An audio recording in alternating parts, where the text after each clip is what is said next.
적그리스도의 영. 예수를 시인하지 아니하는 영마다 하나님께 속한 것이 아니니 이것이 곧 적그리스도의 영이니라.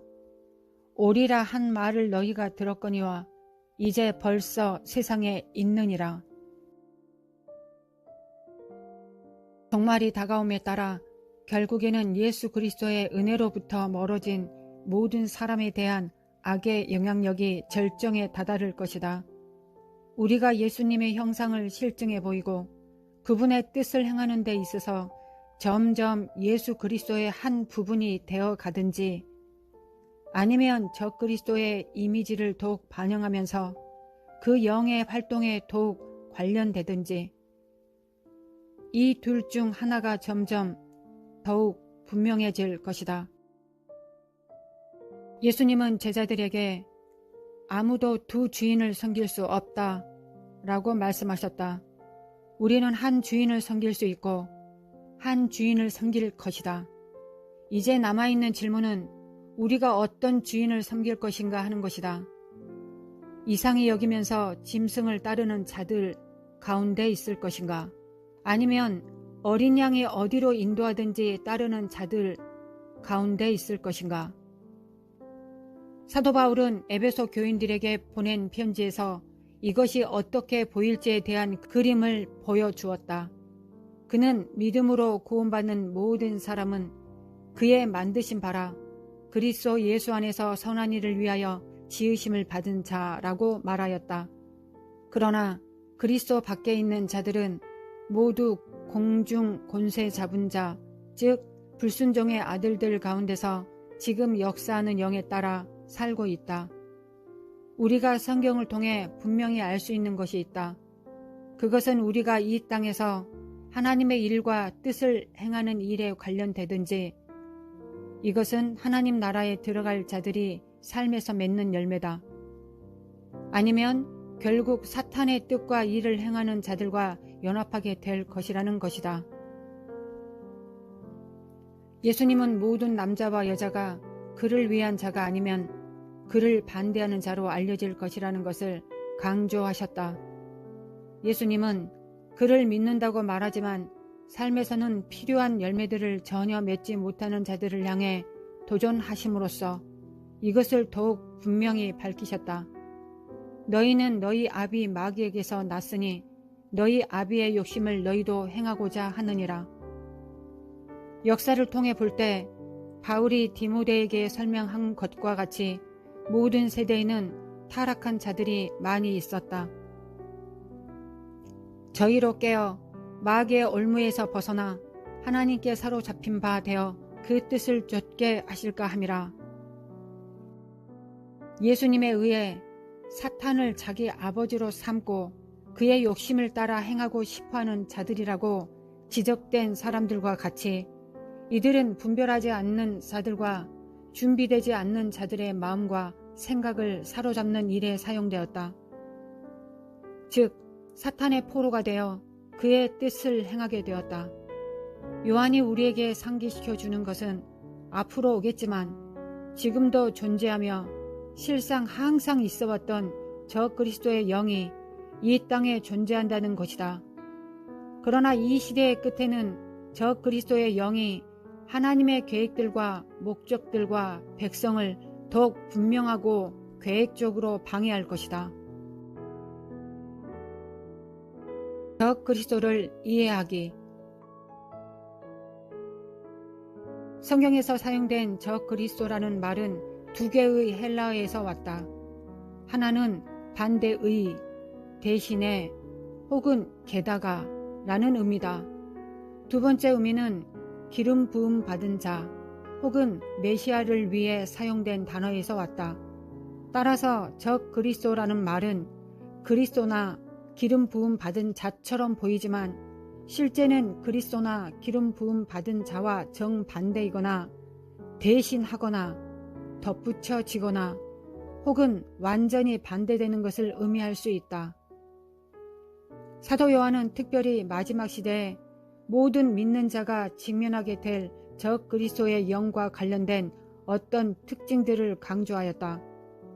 실상 그리스도인들은 이 영을 정복할 기회와 은혜를 받게 될 것이다.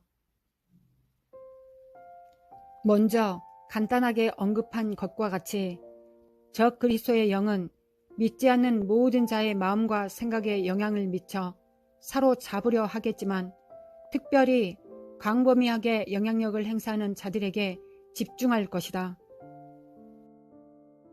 사탄은 목자를 칠 수 있다면 양떼들을 흩뜨려 놓을 수 있는 더 좋은 기회를 갖게 될 것을 알고 있다. 또한 그는 많은 사람 위에 권세를 가지고 있는 자들의 마음을 사로잡는다면 그러한 많은 사람의 삶에 영향을 미치는 것이 더욱 쉽다는 것도 알고 있다.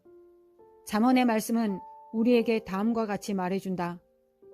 의인이 많아지면 백성이 즐거워하고 악인이 권세를 잡으면 백성이 탄식하느니라.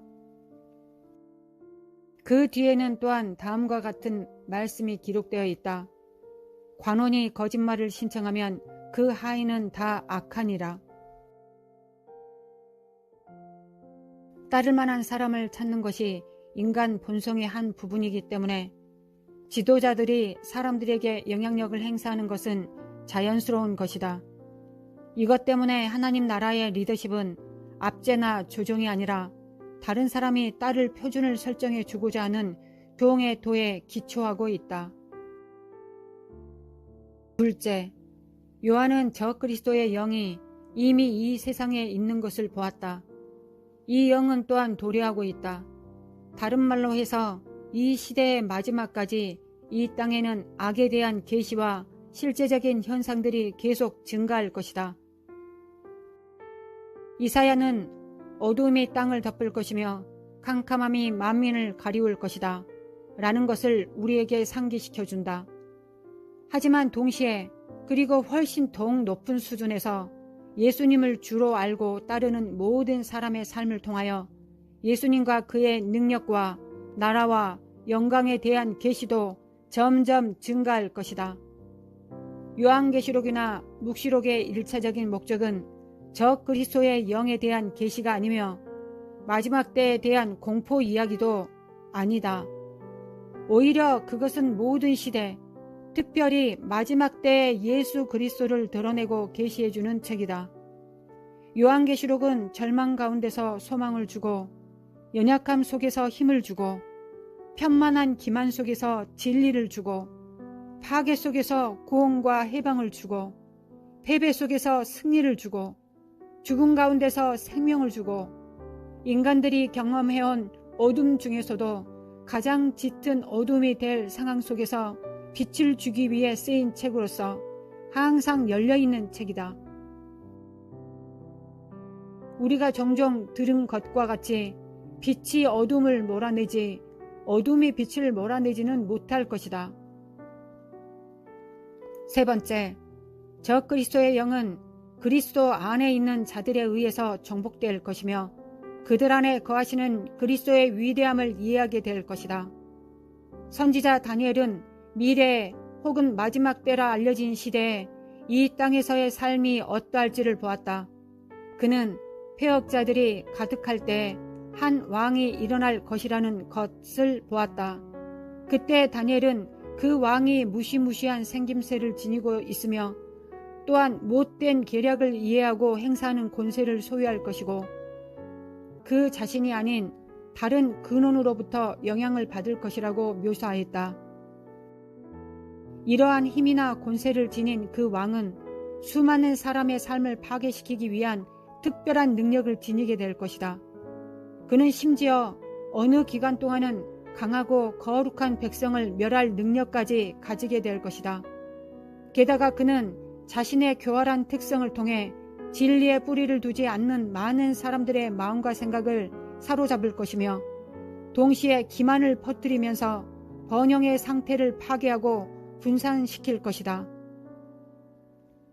그러나 다니엘은 그 왕이 성공적으로 행하고 있는 것처럼 보이는 이러한 모든 일이 오직 잠시 동안만 지속될 것이라는 것을 보았다.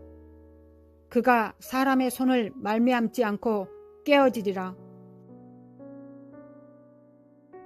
마지막 시대가 다가옴에 따라 하나님의 계획들과 목적들과 사람들이 사납게 저항할 한 영이 세상으로부터 일어날 것이다. 그러나 그러한 날들의 한 복판에서도 교회는 요한이 자기 시대의 성도들에게 상기시켜준 것과 같은 말씀으로 격려받을 수 있을 것이다. 자녀들아, 너희는 하나님께 속하였고 또 저희를 이기었나니 이는 너희 안에 계신 이가 세상에 있는 이보다 크심이라. 이 세상에 오고 있으며 이미 왔으며 지금 이미 이 세상에 있다고 들은 저 그리스도의 영을 이해하는 것보다 우리 안에 거하시는 그리스도가 얼마나 크신 분이신지를 이해하는 것이 훨씬 더 중요하다.